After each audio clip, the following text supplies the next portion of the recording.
Hi, greetings, Anne. You're welcome here. We were anticipating for you, and here you are. So Hello, let's hello, continue. Lynn. Hi, Anne. Hi, how do you do?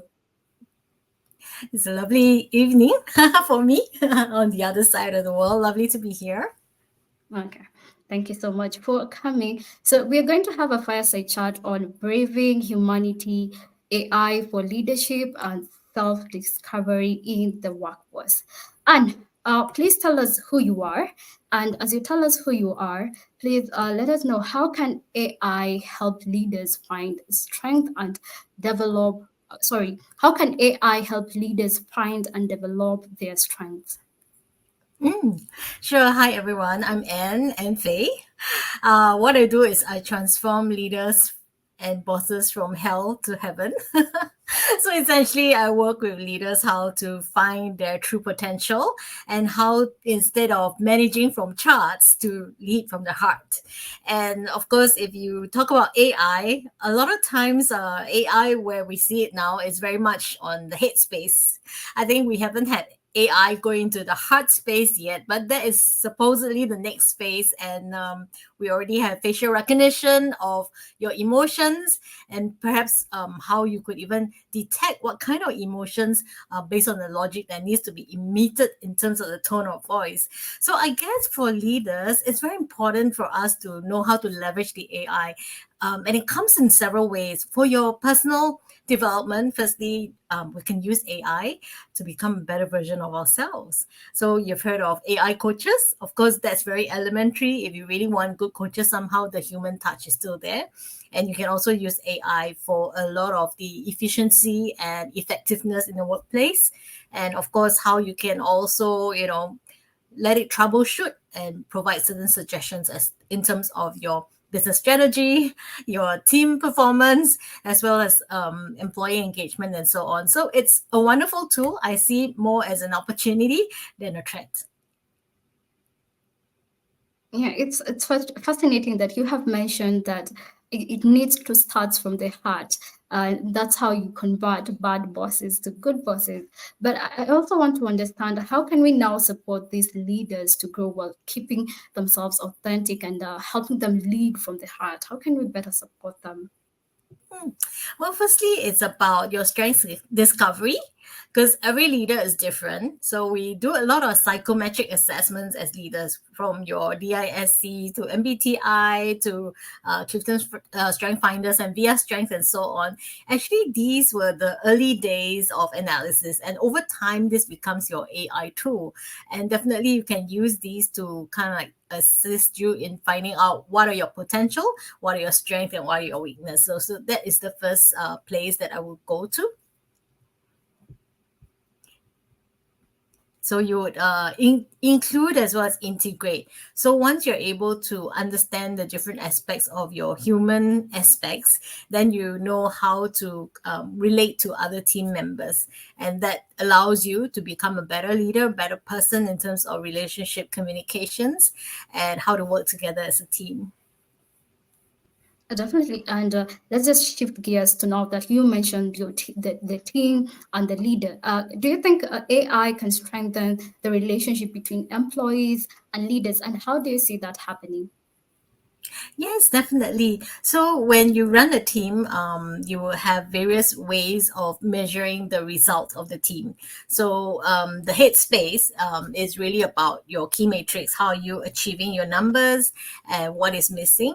And that helps to provide a very neutral and objective point of view. AI can also come in the forms of all the various tools that you see, your CRMs, customer relationship management, supply chain analysis, and so on. And on the team side, then you can see where are the gaps and how you need to address it. In terms of like driving the human potential on the team dynamics, there's still a few things that AI can't do.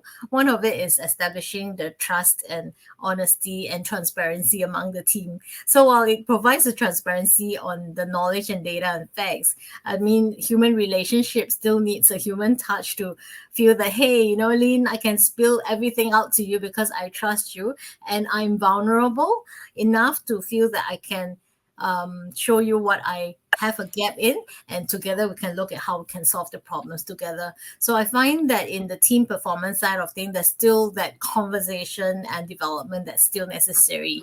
Yeah, even with the AI tools in place.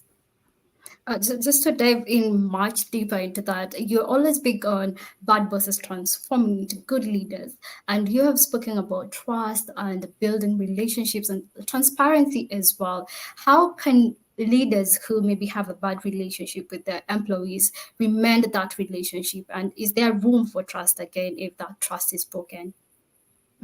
Yes, we have actually some examples.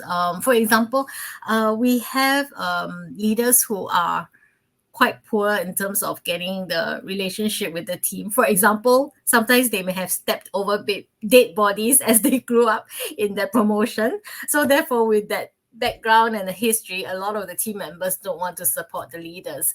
So as the leaders start to move forward, they realize that they don't have the support. So even if they want to do the best, they still need the human relationship. And therefore, when we look at using AI to track the leader's effectiveness, it's not just the matrix, but we also have things like employee surveys, the 360 survey, which comes back to point out where the leader is having the gap.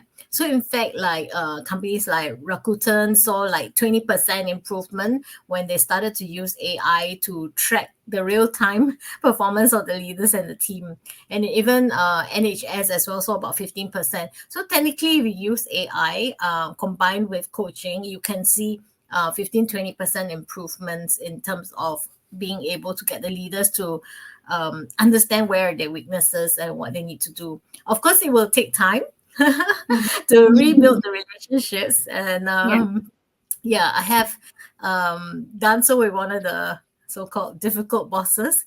It Mhm. does take at least 3 months to 6 months to really see an impact where people will start to let down the guard and start to trust you again.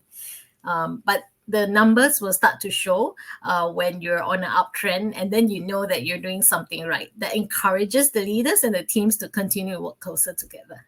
So AI does help to encourage that as well.